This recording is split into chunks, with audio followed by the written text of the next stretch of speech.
क्या सच में पृथ्वी खत्म होने वाली है और 2060 में पृथ्वी का अंत पूरी तरीके से हो जाएगा? आखिर क्या वजह रहेगी पृथ्वी के विनाश की? क्या कहते हैं वैज्ञानिक के दावे पृथ्वी के अंत के बारे में? और क्या जिस तरह हजारों साल पहले धरती पर से डायनासोर पूरी तरह से खत्म हो गए थे, क्या उसी तरह से इस बार भी पृथ्वी के विनाश में खत्म होने की बारी इंसानों की है? और पृथ्वी का अंत 2029 में होगा या 2060 में?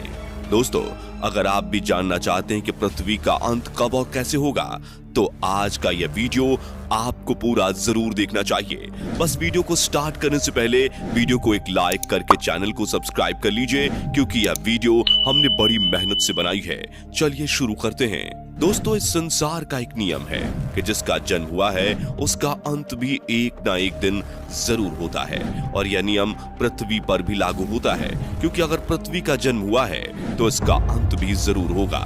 और ऐसा भी नहीं है कि पहले कभी पृथ्वी पर मौजूद जीवन का अंत ना हुआ हो।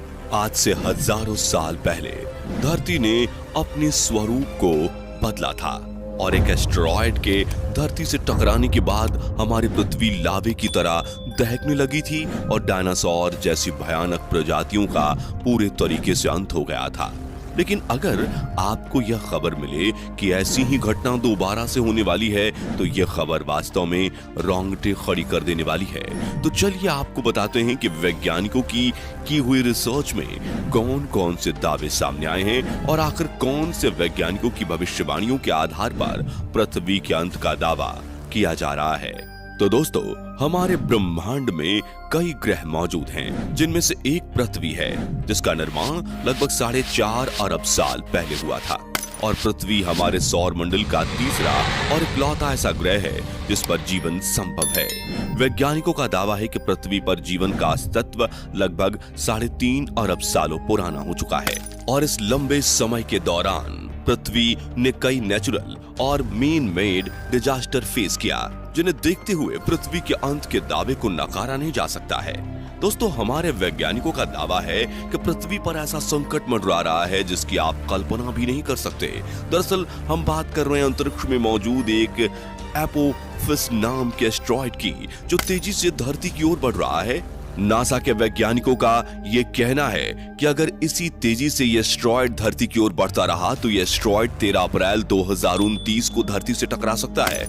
इस एस्टेरॉयड को साल 2004 में किट पीक नेशनल ऑब्जर्वेटरी के माध्यम से पहली बार देखा गया था। अब कोई भी एस्टेरॉयड जिसकी धरती से टकराने की संभावनाएं होती हैं, हम सबसे पहले उसके आकार को देखते हैं, तो यह एस्टेरॉयड 370 मीटर बड़ा है।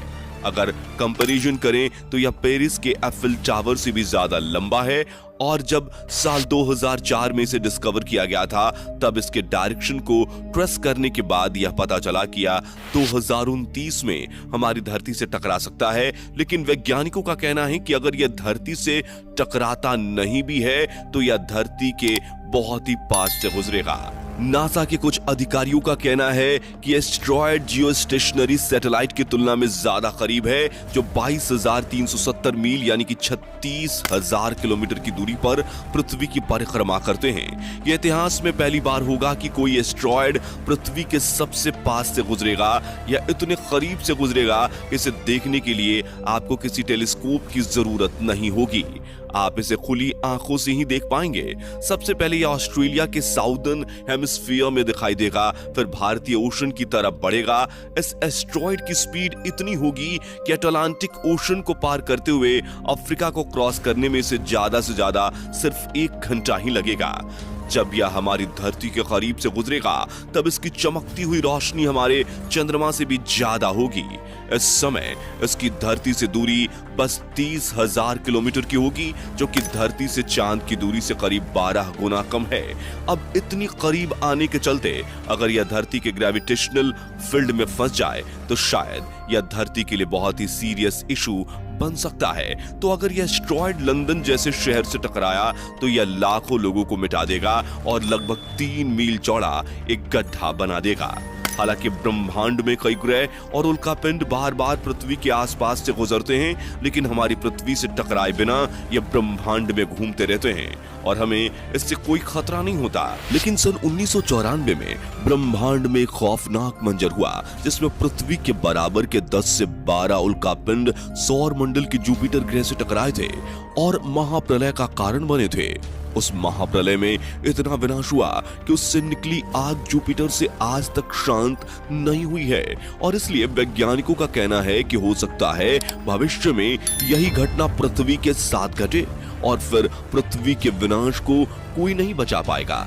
वहीं एक दावा यह भी कहता है कि हो सकता है कि भविष्य में ज्वालामुखियों के फटने से पृथ्वी का विनाश संभव हो, क्योंकि ज्वालामुखी के फटने से गर्म और खतरनाक गैसों के साथ राख, लावा और दहकती हुई खतरनाक विशाल चट्टानें पृथ्वी से बाहर निकलती हैं, जो विनाशकारी नुकसान का कारण बनती हैं।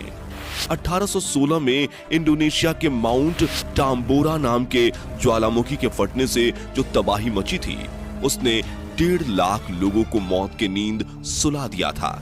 और यह भीषण तबाही एक साधारण सी ज्वालामुखी से हुई थी, तो आप खुद सोचिए कि अगर पृथ्वी में मौजूद भयानक ज्वालामुखी फटने लगेंगे तो पृथ्वी का क्या हाल होगा, क्योंकि इन ज्वालामुखी के फटने से जो लावा निकलेगा वो ब्रिटेन देश से भी 8 से 10 गुना ज्यादा बड़ा हो सकता है और जिसकी वजह से आकाश में घने काले धुएं के बादल बनेंगे और कई हजारों सालों तक सूरज की रोशनी पृथ्वी पर नहीं आ पाएगी, जिसकी वजह से पूरी पृथ्वी एक बार फिर बर्फ की चादर के नीचे दब जाएगी।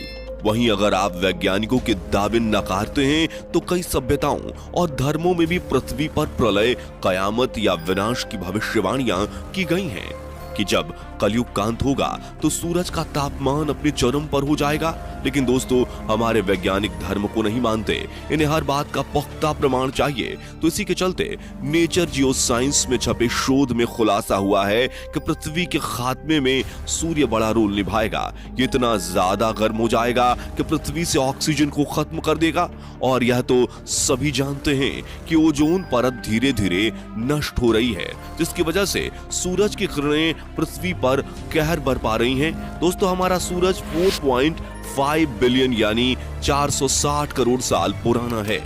उससे आज का सूरज 20% ज्यादा बड़ा है और इसका टेम्परेचर बढ़ता ही रहेगा और ऐसे एक्सपेंशन की वजह से 7.6 बिलियन साल के बाद वह अपने मैक्सिमम साइज लिमिट तक पहुंच जाएगा और रेड जायंट में तब्दील हो जाएगा। तब वह अभी के मुकाबले 3000 गुना ज्यादा ब्राइट होगा और बढ़ते साइज के साथ सूरज धीरे धीरे अपने पास के प्लेनेट को निगलना शुरू कर देगा। सबसे पहले मर्क्यूरी यानी बुध ग्रह को, फिर वीनस यानी शुक्र ग्रह को और आखिर में हमारी पृथ्वी को। जब तक धरती की बारी आएगी तब तक तापमान इतना ज्यादा बढ़ जाएगा कि यह सूरज जो हमें अभी जिंदगी देता है, वही सूरज हमें अपनी तीव्रता से हमारी धरती के जीवन को खत्म कर देगा। समुद्र और नदियां सूख जाएंगे, धरती पर बारिश का नामो निशान नहीं होगा और सूरज भीषण आग उगलेगा जो धरती को पाताल लोक तक भस्म कर देगी और लगातार इस गर्मी के चलते सब कुछ चलकर राख हो जाएगा। वही लॉ ऑफ ग्रेविटी की थियरी समझाने वाले the father of modern science Newton के अनुसार ये दुनिया सन 2060 तक खत्म हो जाएगी। न्यूटन ने 1704 में कहा था कि 2060 तक धरती खत्म हो जाएगी। खास बात यह है कि न्यूटन ने यह ऐसे ही नहीं कहा था, बल्कि इसके पीछे न्यूटन ने दुनिया के खत्म होने का एक फॉर्मूला भी दिया था, जो कि 1727 में उनके मरने के बाद उनके घर के नोट्स और चिट्ठियों में दर्ज था, जिसे सारा ड्राई ने अपनी किताब द न्यूटन पेपर्स में साफ साफ बताया। गति के नियमों के तमाम फॉर्मूलों का आविष्कार करने वाले न्यूटन ने उस नोट में यह कहा था कि एक समय ऐसा आएगा कि पृथ्वी के घूमने की गति बदल जाएगी, जिससे दिन और रात आधे हो जाएंगे और वर्ष 2060 के बाद पृथ्वी पर समय बिल्कुल ही खत्म हो जाएगा। यानी कि किसी भी सूरत में दुनिया 2060 से आगे नहीं बढ़ने वाली। न्यूटन ने ग्रेविटी और दूसरे ग्रहों को भी अपनी भविष्यवाणी का आधार बनाया था। तो दोस्तों, इस बात को नकारा नहीं जा सकता कि पृथ्वी के खत्म होने की भविष्यवाणी प्राचीन काल से ही की जा रही है और इन भविष्यवाणियों के सही साबित होने की आशंका तब बढ़ जाती है जब बार बार हमारे पृथ्वी को किसी न किसी खतरे का सामना करना पड़ता है। तो एक न एक दिन पृथ्वी का विनाश तो होना ही है। उम्मीद करते हैं आपको आज का वीडियो पसंद आया होगा। वीडियो अच्छा लगा हो तो वीडियो को लाइक कीजिएगा, चैनल को सब्सक्राइब कीजिएगा और ज्यादा से ज्यादा लोगों तक वीडियो को शेयर कीजिएगा ताकि यह जानकारी हर किसी को मिल सके।